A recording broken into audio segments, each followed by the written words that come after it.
هي شي، شوف، هو قضية نعرف الجميع يعني الصحراويين العقلاء واللي باغيين يعني يفهموا الوضع كيف عامل.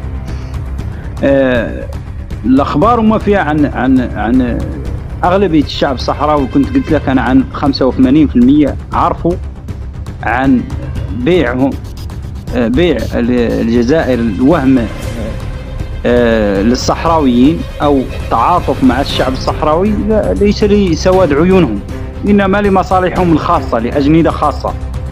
هذا يعني أغلبية الناس يعني ضمنها في عقله، عرف عن الناس هذا من كثر التعاطف ومن كثر يعني هذه الأمور اللي يتكلموا عن الصحراويين. ليس لسواد عيونهم، إنما هم لأجندة يعني توسعية الجزائر.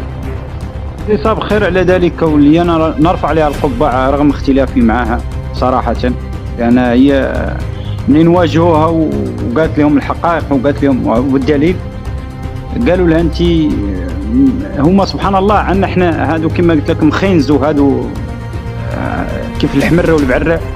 لا منين تتكلم على قضيتك يعني وتتكلم على الكرامة للمحتجزين، يقولوا لك لا مستوطن ولا راهو ولا ما عرفوا عنك إلا ما قدوا يدخلوا لك بكلمة مستوطن يقولوا لك المغرب راشيك، المغرب عطيك الفضة.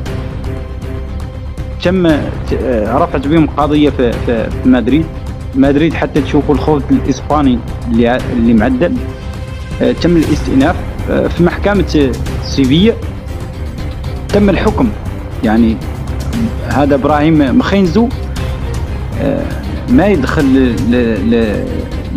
يعني الاتحاد الأوروبي إلا ويتم اعتقاله. لذلك هو دخل باسم مستعار.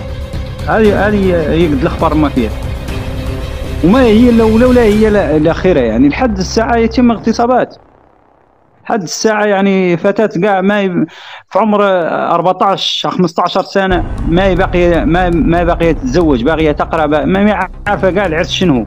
منين تسمع العرس ما يفهمها كاع العرس شنو، ورغم أنف أبوها وأمها يعرصوها. وهذا اللي راجع قلت لك عن يعني حتى الحكم في تندوف يعني في مخيمات الدل والمهانة. يعني شلون نقول لك، يستعملوا يفرزوا الناس يعني. يا يعود بوك ولا عمك ولا خالك راهو مع عصابة ما يمسك شيء، يا غير تعود من طبقة مسكين لا حول لهم ولا قوة، ما عنده لا أخو ولا عم ولا خال في ديك العصابة. أنت كعبد يستعملوا عليك أعمال الشاقة، وبناتك يغتصبوا وأولادك يدخلوا للعسكر. واحد عنده 9 سنين يغسل لك الكلاشينكوف ويفتحوا كامل ويردوا في عمر 9 سنين. هذا الشيء يعني يندله الجبين صراحة. لا، هذا الشيء عبودية كاينة في هذا القرن، راهي عبودية. هذا مخيمات الدل والمهانة، وأنا نقولها بكل ما تحمل كلمة من معنى.